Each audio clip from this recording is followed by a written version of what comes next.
Welcome back to the Extra Rep Podcast, guys. I'm Josh. I'm Liam. Today, we're going to talk all things cardio. So any cardio myths you've heard, we're going to cover them. Does it kill your gains? The truth behind the fat burning zone, HIIT versus LISS cardio, and then why cardio actually matters more than obviously just for fat loss or for muscle growth. And then we're going to talk about how to program for cardio without compromising your recovery. So I guess the first thing to always talk about, Liam, is in terms of cardio, it's always got a stigma as good or bad. What would you say is it a net positive or a net negative overall? It is always, I would say 90% of the time, a net positive. For sure. And why is that? Mainly because, well, you're going to get really strong when you're growing muscle, right? And some lifts require actually a cardiovascular system to perform these certain lifts. Yep. Yes, we have Pablo here for those watching on YouTube. Yes, Pablo's here. But let's say your legs and your quads and, well, they're part of your legs, but like legs, quads, adductors, all of that in a barbell back squat, you can get really strong on that. It will get to a point where you'll notice that your heart rate's skyrocketing on your working sets and you'll need to catch your breath in between. That could be a limiting factor whether or not you actually can increase the weight or not if you're out of breath.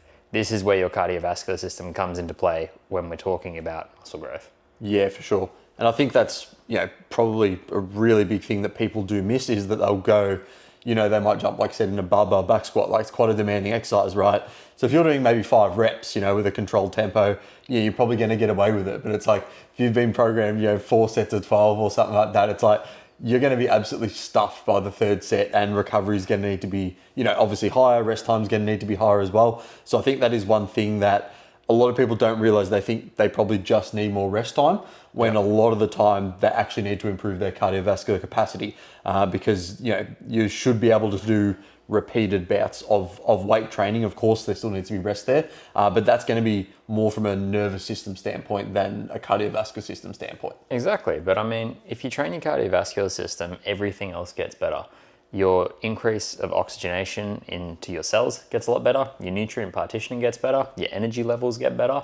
I would argue that your sleep gets better. Yeah, I think a lot of those things, 100% going to make a big difference.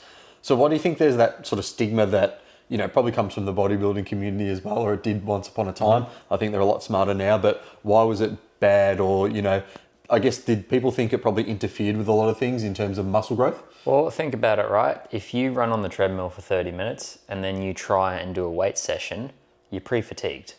So people were like, well, shit, which one do I prioritize? And then it's like, well, of course I'm going to prioritize the weights first and everything like that.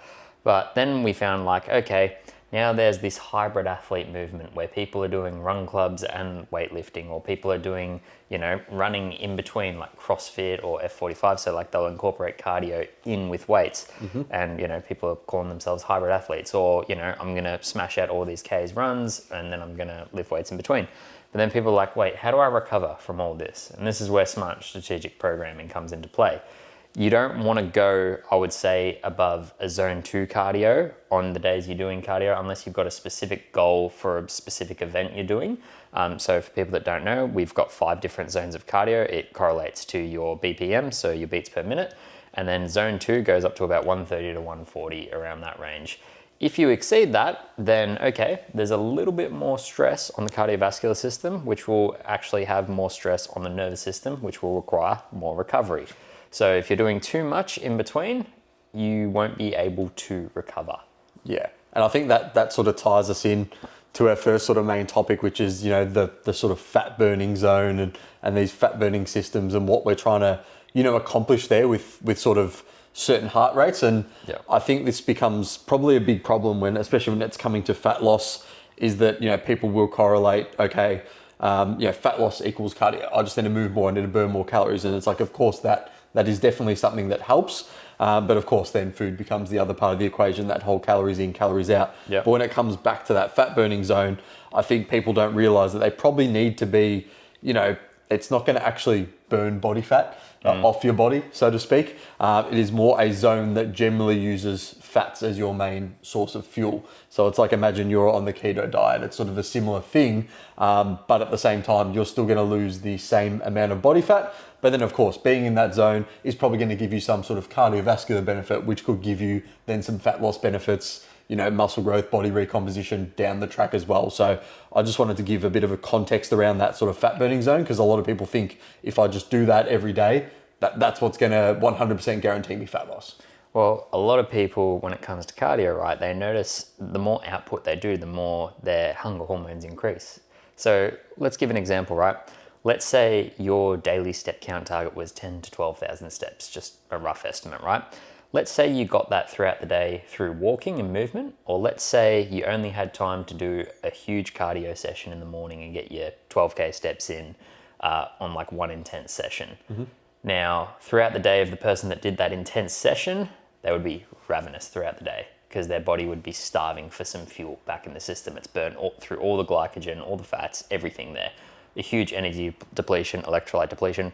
Whereas the person who did the exact same amount of movement but just didn't get that higher heart rate still had like blood sugar regulations, still had probably a better baseline of a leptin and ghrelin receptors going on there, probably had better mood because they were less stressed. A huge different factor of things could be going into play there.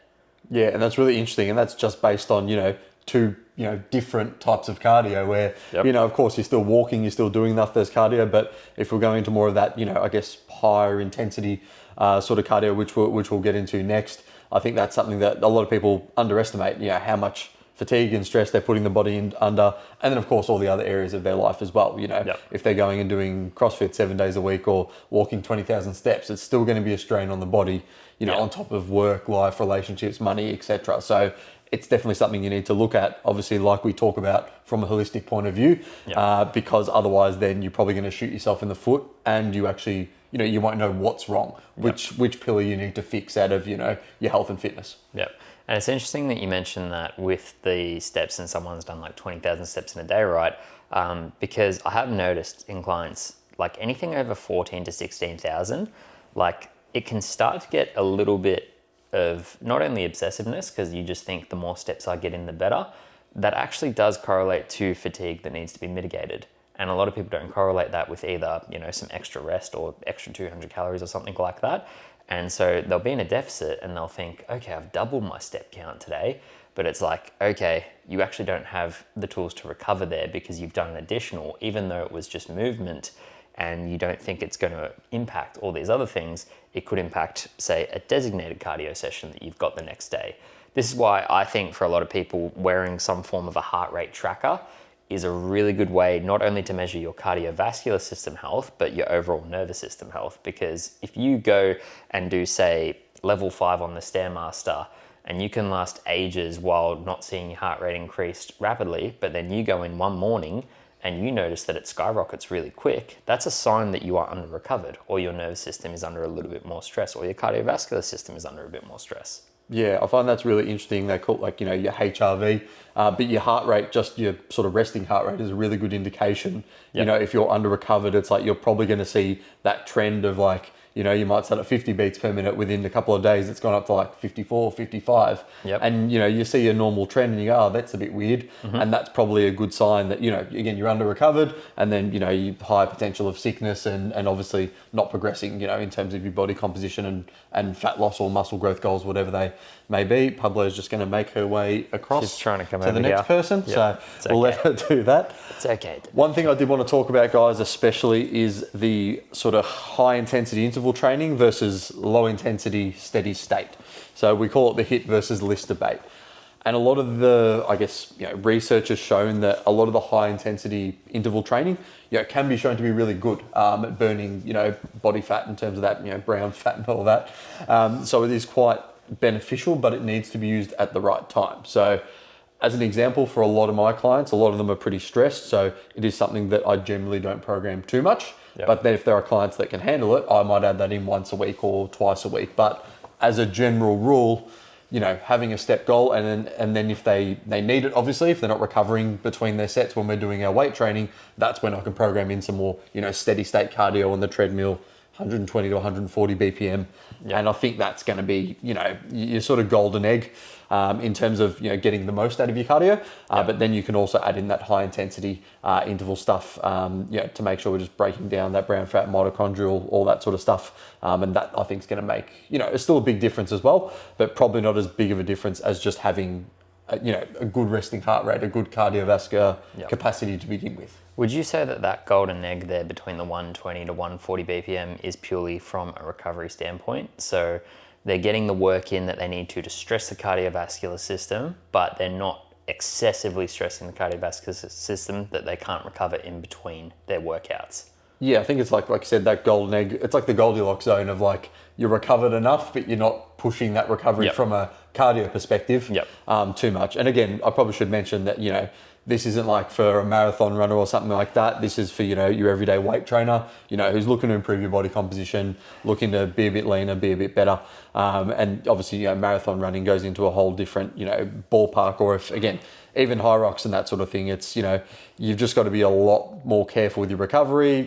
You've got to be right on top of your food, right on top of your hydration.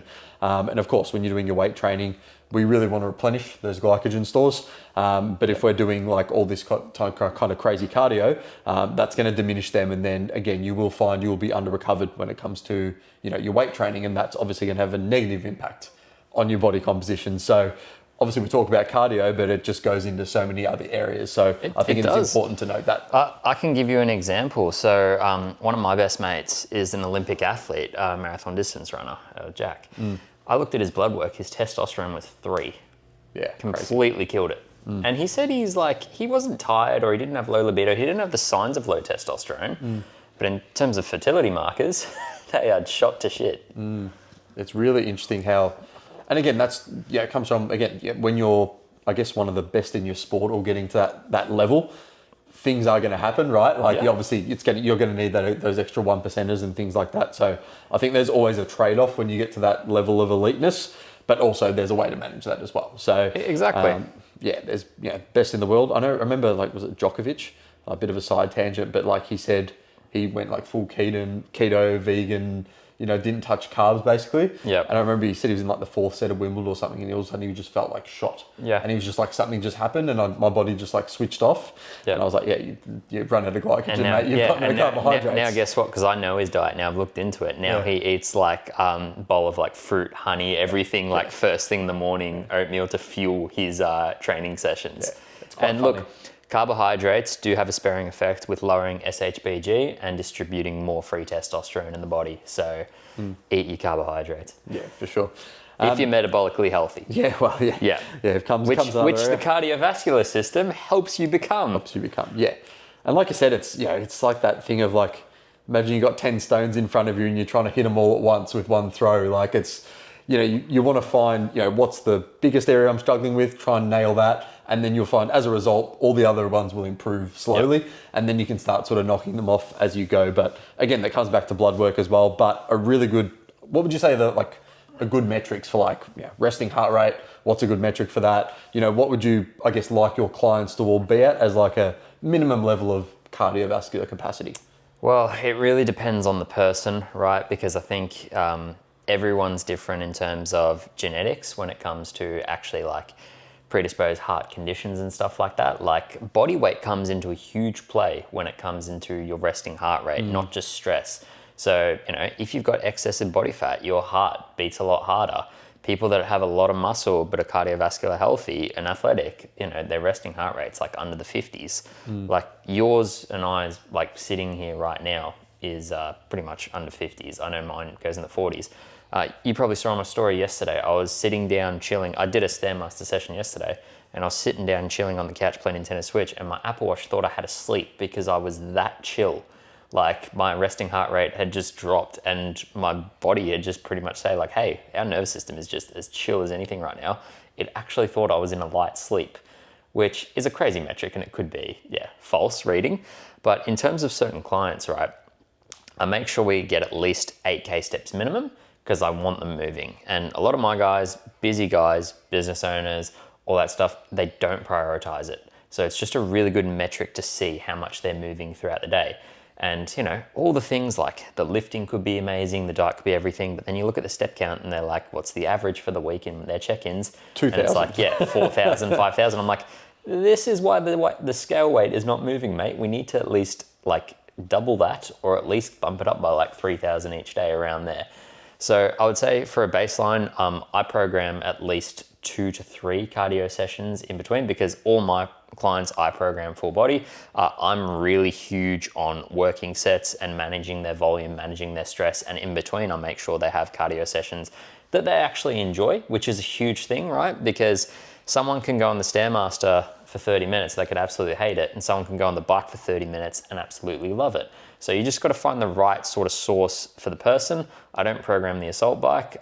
One that I personally love is swimming, but it's just really hard to get to a pool and just find a lane that's free and then do the amount of laps there, 30 minutes cardio. That's my preferred source of cardio, but also you got to make it work for yourself, right? So I do 3 Stairmaster sessions throughout the week, and I've just got YouTube Premium, and I just download a video or whatever for half an hour, and I just put it there while I'm doing my steady state.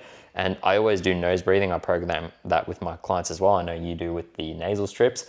Make sure you're breathing through the nose, because it does train the cardiovascular system and the lungs. Works them a little bit harder to uptake the oxygen, works your diaphragm a little bit better as well, and also just gets you used to nose breathing, which we should be doing all the time.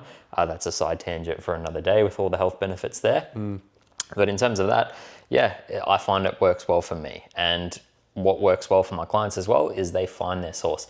Some of them don't even do those cardio sessions. They just take the dog for a walk, or they make sure if they have a Zoom meeting or whatever, it's like, how can I do this with movement? Little things like that. Yeah, I think it just goes, like you said, it just goes back to movement and just doing something. Like, you know, depending on where the person is and where they want to get to, obviously there's going to be a way to get there. But, you know, our job as coaches is to also find a way to, you know, get them to half enjoy it. You know, nothing's going to be always enjoyable, but, you know, if they can find an activity they enjoy, maybe it's a social sport, like I said, maybe it's taking the dog for a walk, maybe they do like to smash themselves on the Stairmaster for half an hour and they enjoy it. So some do. Exactly, and it's finding to, I guess, bring up to a certain level. So for example, I never did too much like higher intensity cardio, and now my coach is starting to program that in as we're sort of adding more calories back after a cut, because he wants me to, you know, just start to recover a bit better and get those health metrics, you know, right up there. Not that I'm unfit, but it's always, you know, if you don't use it, you lose it sort of thing. Interesting you mentioned recover a bit better there, because cardio does correlate into recovering better. Yeah. It makes the nervous system more efficient. It makes nutrient partitioning more efficient. Yeah, and I think if people, it's hard because it's like, again, you've got the swings of the pendulum as always. You've got the people who do too much cardio and they run themselves in the ground. People who do too little, they don't get an adaptation from it, and they go, oh, it does nothing, it's not working. Like, what's the point? So, yeah, it's always something somewhere in the middle. And again, yeah, if you've been a client of mine, you'll know that, you know, a lot of the time I'm pretty big on steps just because it's an easier way to get things in. But if you can't get your steps in, I will then be like, okay, we need you to jump on the treadmill, you know, half an hour after your session if you can. We'll always work within time constraints, but those sort of things are going to, you know, add up a big difference, not only to fat loss, muscle growth, but just overall health, you know, pumping blood and oxygen around the body faster, and just making it healthier overall. We're designed to move. It's as simple as that. The human body's designed to move. There was a term, I can't remember who said it, if it was a movie or it was some, like, you know, one of those Hippocrates or something, but it just said movement is life. Something as so simple as that, just 3 words, movement is life. Yeah. And I really do think it's true. Yeah, and especially if people, like I said, office jobs, like if you're clearing 2,000 steps a day, it's like, we're not expecting you to hit 10K, right? Like, I'm not saying, oh, you have to go in, you have to get an hour before you work, an hour after. It's like, but you just need to add in some more movement throughout the day. So, you know, it's the simple stuff of like, you know, take the stairs instead of the lift, park a bit further away from the train station or your work, you know, take the dog for a quick 15 minutes, you know, if you can get up in the morning, see some sunlight and get a quick 15, 30 minutes in, even if that's in the gym, you know, just something really simple to get you up, get you moving first thing in the morning. And I feel like, you know, I'm sure there's studies on it, but, you know, doing some sort of cardio first thing in the morning, we won't go into the fasted cardio type debate, but I'm sure that's going to give you some, you know, strong positive effects as well, not only to your body composition and your cardiovascular capacity, but your health overall. I mean, some people swear by the fasted cardio thing. They like that the way it makes them feel, because then, you know, they don't have so much food in their system, they don't feel sluggish or anything, they actually feel like they can move like that freely. Some people, they don't feel like doing cardio after they've had a big meal. Yeah, and it's completely fine either way. Like I said, if you're someone who, you know, that's the only time you can get it in, awesome. If you want to do it any other time of the day, that's fine as well. It's like, you've just got to know, you know, and this is a very, very specific reason that your coach might program that for, you know, for some really advanced reason, probably based on blood work or something like that as well. There's no need to, you know, major in the minors. You know, if you've got someone who's like, you need to hit, you know, an hour before, an hour after, or you have someone else who's like, just hit 8,000 steps and get your heart rate up twice a week or something like that. Everyone's going to be different, but those are some really good metrics. You know, like I said, 8K, I like that as a really good metric. If you're an office worker, even if you get 6 and then just do a few more on the weekends, even better. Or again, being an office worker, add in another cardio session and you're probably going to be fine. Yeah. I mean, look, there's other ways to sort of hack this as well. So I'll give you 2. One of them is nutrient partitioning after meals, like digestive walks. For every meal you have, say if you eat 4 meals a day, just go for a 10-minute walk after and you've got 40 minutes worth of walking. And that's, usually around 4,000 to 5,000 steps throughout the day, just from digesting your food. So not only will you be more insulin sensitive and your nutrient partitioning will be a lot better, your digestion will obviously be a lot better because you need movement, then why not do that? The other one is sauna as well, because you're in a sedentary state, right? But you're accumulating a stress on the body, a heat stress, and your heart rate is going into that 130 to 140 zone, depending how hot it is. But you're still stressing the cardiovascular system a little bit when you're sitting in a sauna, even though it's as relaxing as it is. Yeah, it's interesting. I literally just did that before and it was funny that, like, I always notice it, like, it's gotten a lot better. The first time I jumped in a sauna, I felt like, oh my God, I couldn't breathe.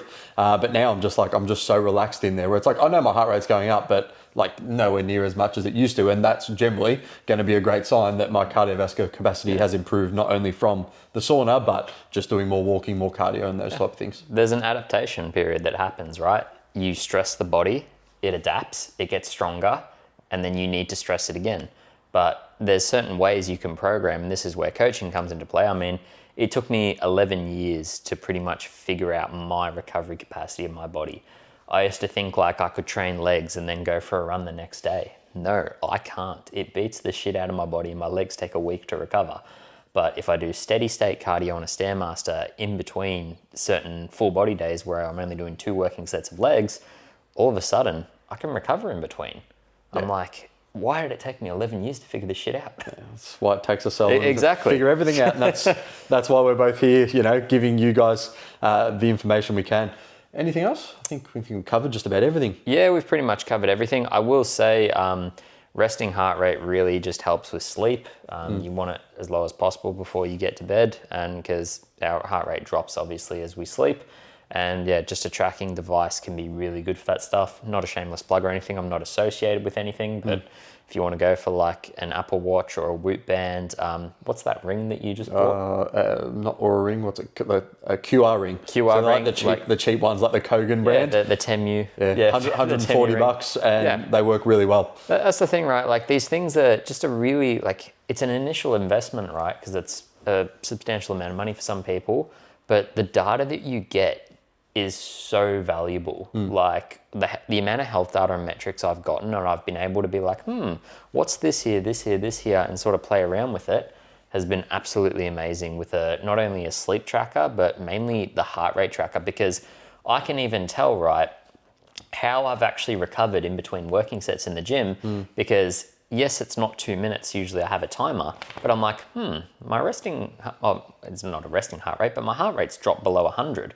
So I should be good to go by now. You know, you do your working set, weighted chin-ups, it goes to 160. You're huffing and puffing a little bit, but then you're like, hang on, I'm actually got a metric telling me, even though I don't feel like I'm recovered, my body's telling me, hey, you're good to go. And this is where data can sort of get us out of our own heads. Yeah, I think, like I said, just to finish off, that's pretty important to just track some sort of cardio and just see, you know, the effect that's having on your body composition. So whether that's, like I said, using your Apple Health app with your Apple Watch, you know, whether it's getting a little ring, whether it's, you know, getting a pedometer to check the amount of steps you can do, I think those things are really important. And one thing I have found in terms of just like going back to the nasal breathing, whilst Pablo doesn't jump off the couch, is the sorry, what are they called? The nasal strips. Nasal strips. Yep. Well, who are they from again? Geez, I've lost the plot. Aren't they your sponsor? My sponsor, yeah, Breathe Ease, sorry. Yep. So the Breathe Ease nasal strips. So if you do want some, you can use the code AFN15, I think it is. But you can DM me if that doesn't work. Let me know. But they're really good for at night. Really helps you obviously breathe into your stomach and bring into your nose, which is obviously going to help promote recovery as well. And obviously that's going to help your cardiovascular system too. So there's your shameless little plug. But until next time, guys, I think that's everything we've covered. I hope you've got heaps of useful information out of cardio. But until next time, we'll see you in the next podcast. Thanks, guys.